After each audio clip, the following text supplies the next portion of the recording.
You know what we love to do here on the leans and the locks throughout the week or here on the weekend is really get behind the game, right? Take some time to kind of look at an angle or whatever you have as far as a matchup is concerned. And every now and again, you're given a gift like what we have at the end of March with just a small amount of the regular season left. So we're going to hit every game, just 6, but we're still going to hit these games coming up on Saturday. We appreciate you rolling with us here as always. It's a big thing. It's a big ask for you to spend some time with us. So we are grateful for that.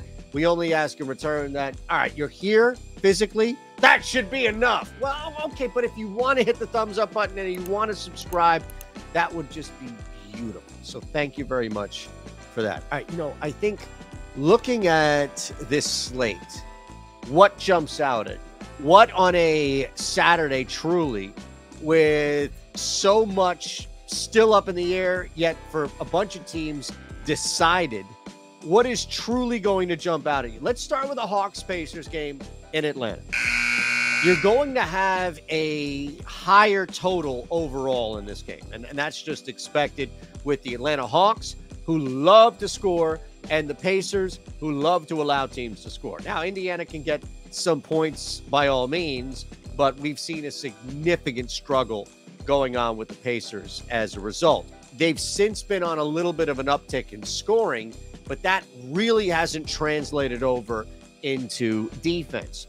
That doesn't mean that every single game, especially between these two, goes over. Books adjust, lines adjust. Hawks come in here, losers last game out, clearly are fighting right now to stay above in that, technically, I guess, if you will, with 3 games out, that 6th seed for Miami. Anything is truly possible, but Brooklyn is just going to move past them at some point. That seems to be inevitable. And the Pacers are fighting for play-in status. So there's a sense of desperation here, and I think that slows it down more than anything else. I'm going to open up and lean under the total here, mainly because I think both of these teams, again, we play circumstance. Circumstance is what's going on at the end of March. How badly does a team need to win? How much are they going to keep guys in to extend a lead just to ensure a game, a victory for that matter, versus, all right, you're tanking. It doesn't really matter who's out there on the floor. Neither one of these teams are tanking. I'm just saying in general.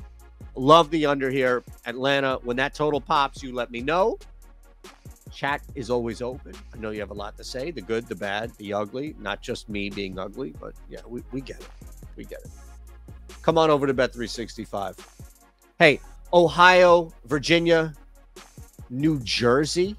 You're in New Jersey. You're right over the bridge from me. This is insulting if you haven't taken advantage of this in New Jersey. Colorado, how much more do we need to tell you, Colorado? Seriously, legit. What's going on inside your brain in Colorado that you haven't taken advantage of this? You have to be 21 or older. Gambling problem, call 1-800-GAMBLER. I gave you the states where you're eligible here at Bet365. If you're in another state, we'll take advantage of our DraftKings offer below. But if you're in those 4 states and all right, in Ohio, Colorado, I'm truly disappointed with Colorado. I'm disgusted with New Jersey because we're an arm's length from each other. But Colorado, I'm just disappointed.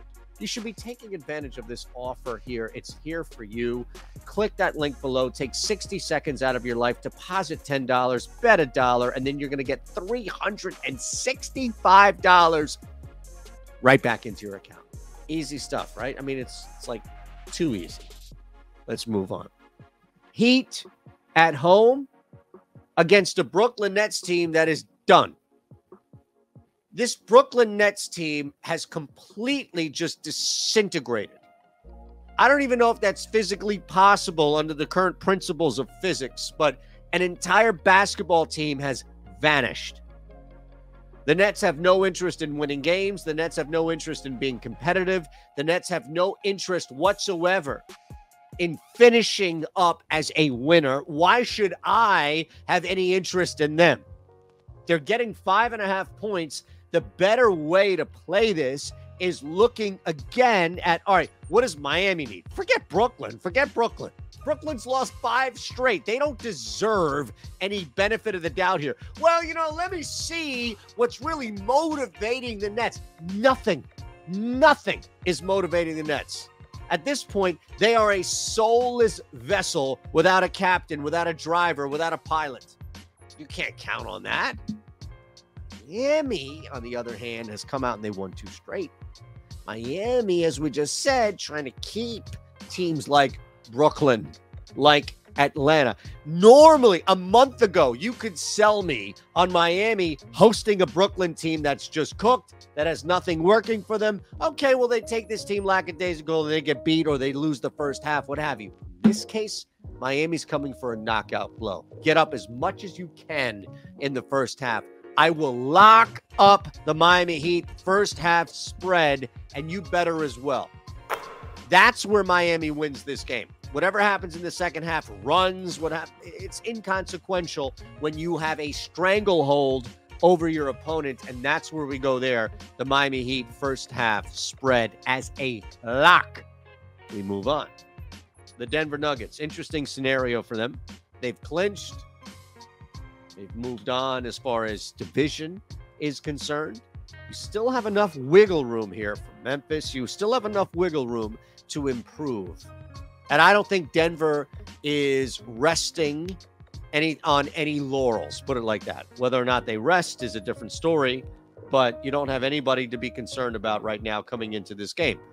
What do you have? Well, you've got the Bucks. You've got the Milwaukee Bucks, who now, fresh off another win, and rightfully so, we knew that was coming against Atlanta.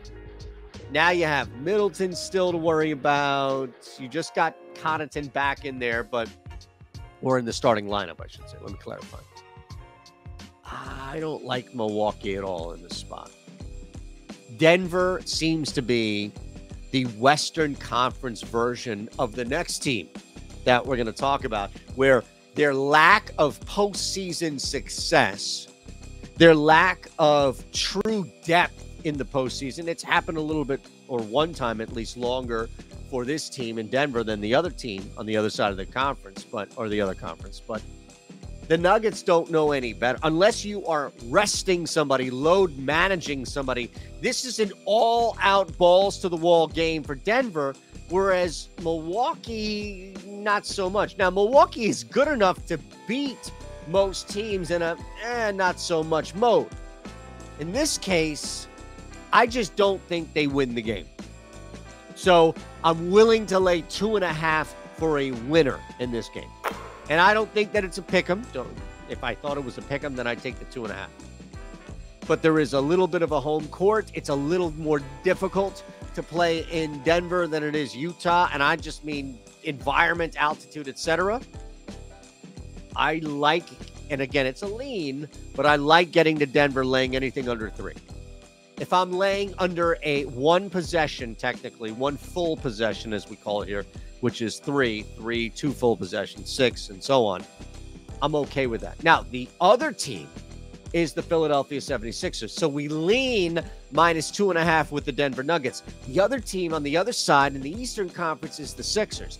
I kind of have to take the Sixers here, and I'll talk my way through it by all means, but Sixers at the time are laying 1.5. No James Harden, right? First leg of the back-to-back. Joel Embiid does play. You see how that goes against the Golden State Warriors. What's different? Well, what's different is that I don't anticipate Joel Embiid sitting, but I think there's a good chance of James Harden returning. I don't think that this was just a matter of James Harden sitting out an extensive period of time so much as it was first leg of the back-to-back. Line's going to move in the Sixers' favor. Pardon me, Suns' favor.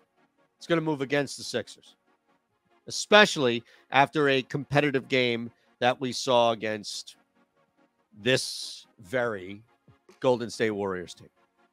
Now, moving on, Sixers get up big in the third. Looks like, again, they continue to push.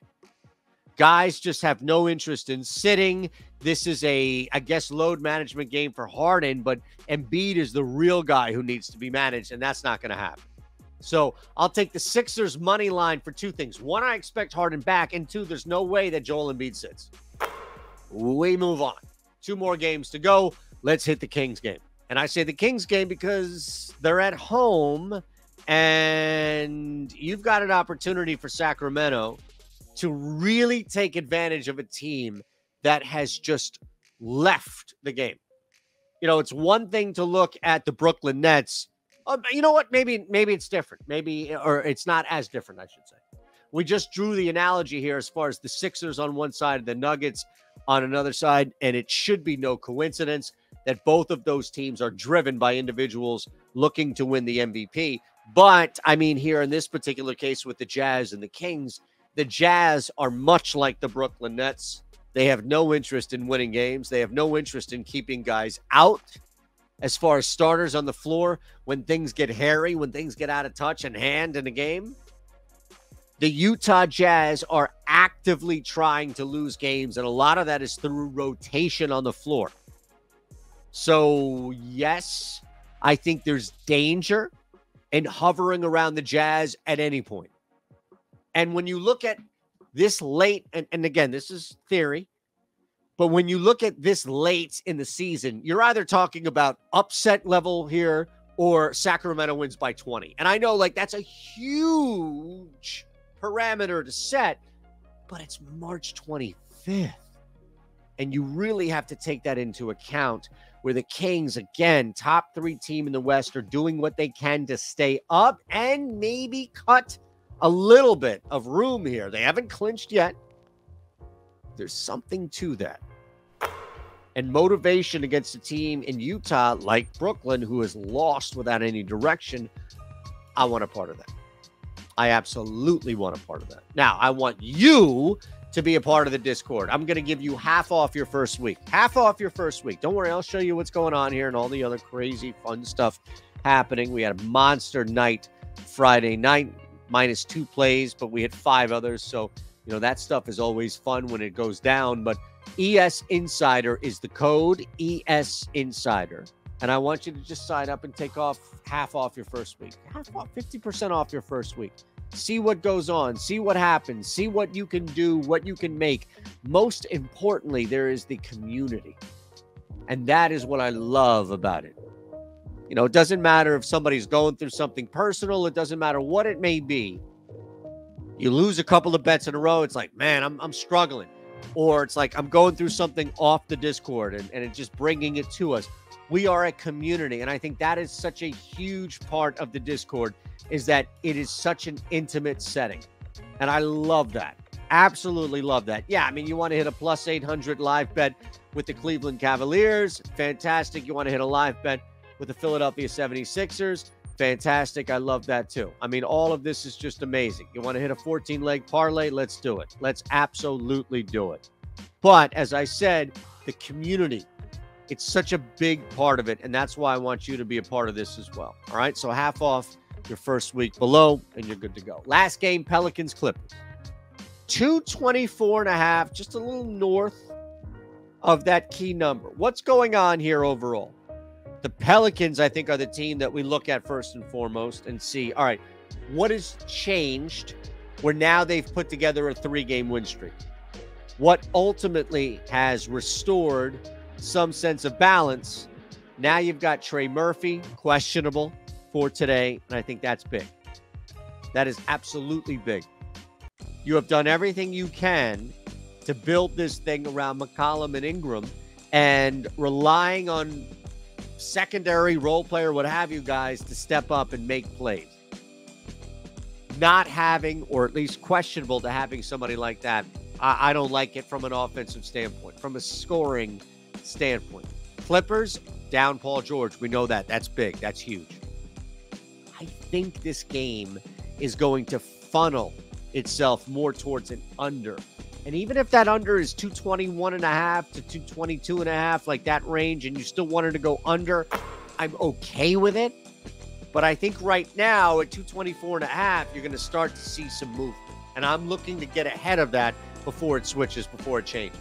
I'm looking to get ahead of under 224.5 because I think when it's all said and done, Trey Murphy's injury. And look, that doesn't move the line like automatically, but I think without having Paul George for the Clippers and having a player of some consequence, banged up, questionable, what have you, it's enough to draw some concern about consistent scoring. That's all.